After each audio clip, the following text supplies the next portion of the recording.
Hari ini Cerita Kito akan melanjutkan membahas film Donghua yang berjudul The Alchemist Rise episode 7. Oke, lanjut. Seng Xiang dan ayahnya masuk ke dalam hutan dan tibalah mereka di padang rumput yang luas. Ternyata semua itu adalah jebakan yang dipersiapkan oleh keluarga Yao. Di sana telah menunggu 3 praktisi yang sangat hebat. Bahkan di waktu masih di negara Nanwu, mereka dapat dengan mudah membunuh klan besar hanya dalam semalam dan membuat keluarga Yao menjadi yang nomor 1. Si buta rambut putih hanya tersenyum, tak menyangka jika ayah Shen Xiang masih mengingat peristiwa itu padahal sudah cukup lama. Dengan rasa kesal, Shen Xiang meminta mereka untuk menyerahkan keluarga Shen yang telah diculik. Namun, karena tujuan mereka untuk memancing keluarga Shen telah tercapai, maka semua keluarga Shen yang diculik telah dibunuh. Hal itu tentu saja membuat keluarga Shen sangat kesal, terutama Shen Xiang. Dia juga berjanji akan membalaskan dendam kepada mereka bertiga.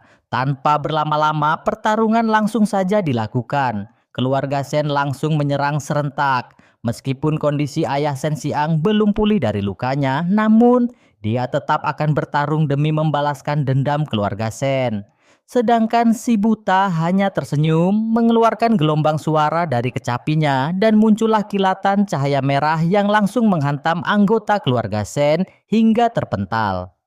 Shen Xiang tahu jika lawannya sangat kuat, namun semua itu tidak membuatnya takut sama sekali. Anggota keluarga Shen kembali melakukan penyerangan, tapi mereka bisa dengan mudah dihadapi oleh pria yang berjuluk mayat hidup. Orang ini benar-benar kuat dan kecepatannya luar biasa, dengan mudah mengalahkan serangan dari keluarga Shen.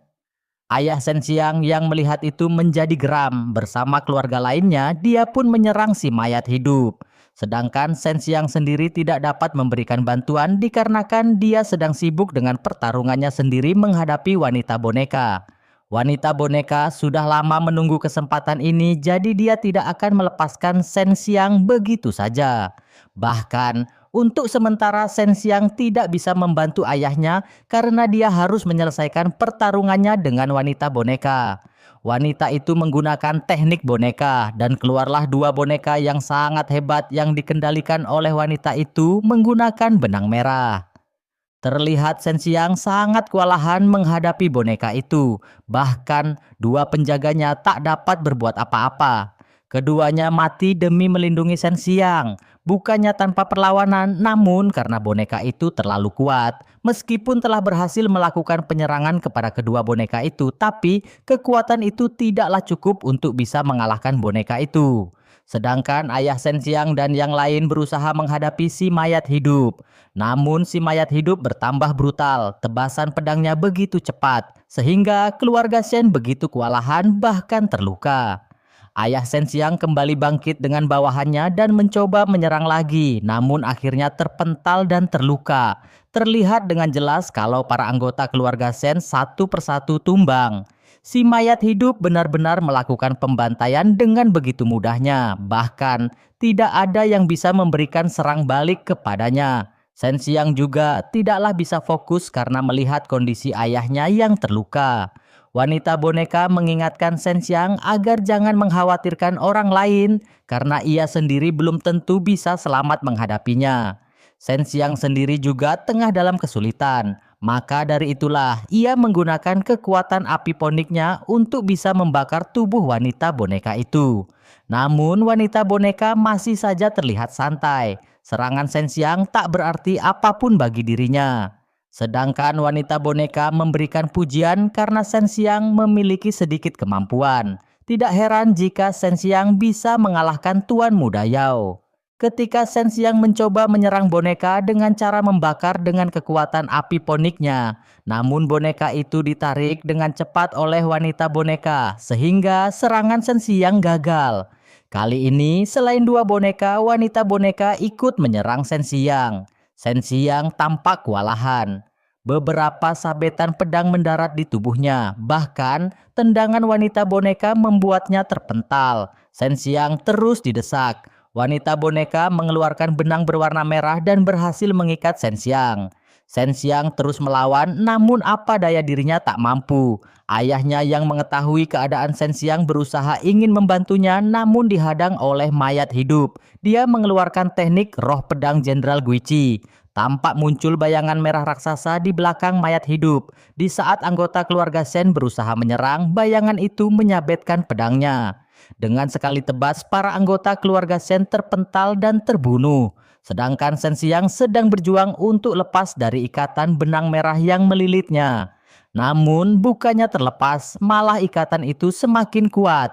Pada akhirnya, kilatan petir menyambar di langit, dan di waktu itulah dia mencoba mengeluarkan kekuatan petirnya. Setelah terlepas dari ikatan, Shen Xiang langsung menahan serangan mayat hidup yang mengarah ke ayahnya.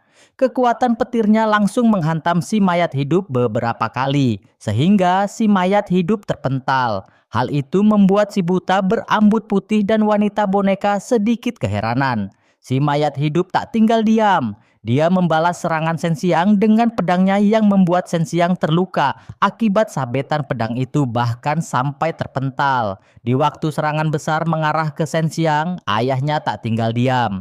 Dia menghadang serangan itu dengan teknik Fan Hu, menghancurkan langit. Namun kekuatan yang datang begitu besar sehingga ayahnya tak sanggup menahannya dan terpental. Si mayat hidup kembali melancarkan serangannya. Kali ini Shen Xiang yang mencoba menahan serangan itu namun hasilnya sama. Ia tak sanggup menahan serangan itu dan terpental. Ayah Shen Xiang terluka cukup parah. Namun si mayat hidup tak berhenti, kembali menyerang ayah Shen Xiang. Beberapa sabetan pedang mendarat di tubuh ayah Shen Xiang, membuatnya sekarat. Shen Xiang yang melihat itu tak bisa berbuat apa-apa karena dirinya juga terluka. Ketika dia mencoba mendekati ayahnya, dua boneka muncul dan menusukkan pedangnya ke tangan dan kaki Shen Xiang. Shen Xiang mengerang kesakitan. Di waktu yang kritis, Shen Xiang mengeluarkan sisa-sisa kekuatannya naga petir dan terjadi ledakan besar berkabut. Si buta berambut putih mengingatkan pada wanita boneka untuk tidak menyentuh kabut itu karena mempunyai kekuatan yang besar. Ternyata, ledakan itu terjadi karena bantuan Nona Bai. Ketika kabut itu mulai menghilang, Shen Xiang dan ayahnya sudah tidak ada di tempat. Dia berusaha melarikan diri ke dalam hutan. Shen Xiang terus berlari sambil menggendong ayahnya dan meminta ayahnya agar bertahan. Shen Xiang yang kurang fokus malah terjatuh. Dia tampak kesal dan berjanji akan membalas dendam atas kejadian ini. Sedangkan ketiga pelindung keluarga Yao terus mengejar masuk ke hutan. Mereka memutuskan untuk berpencar. Si wanita boneka melacak keberadaan Shen Xiang menggunakan benang boneka. Shen Xiang sendiri sampai di sebuah gua. Tak lama Nona Su dan Bei muncul. Nona Su mencoba memeriksa luka ayah Shen Xiang. Lukanya cukup parah namun masih ada harapan untuk diselamatkan. Shen Xiang pun mengucapkan terima kasih pada Nona Bei karena telah mengeluarkan kekuatannya untuk menolongnya. Shen Xiang tak akan bisa pergi jauh karena wanita boneka telah menanamkan tanda di tubuh Shen Xiang untuk melacaknya. Shen Xiang memberikan pil pada ayahnya dan berencana meninggalkan ayahnya. Dia akan mengalihkan perhatian orang yang mengejarnya. Shen Xiang berjanji akan segera kembali dan menyelamatkan ayahnya. Dan berakhirlah episode kali ini. Tentunya akan berlanjut di episode 8 yang pastinya lebih seru lagi. Sampai jumpa.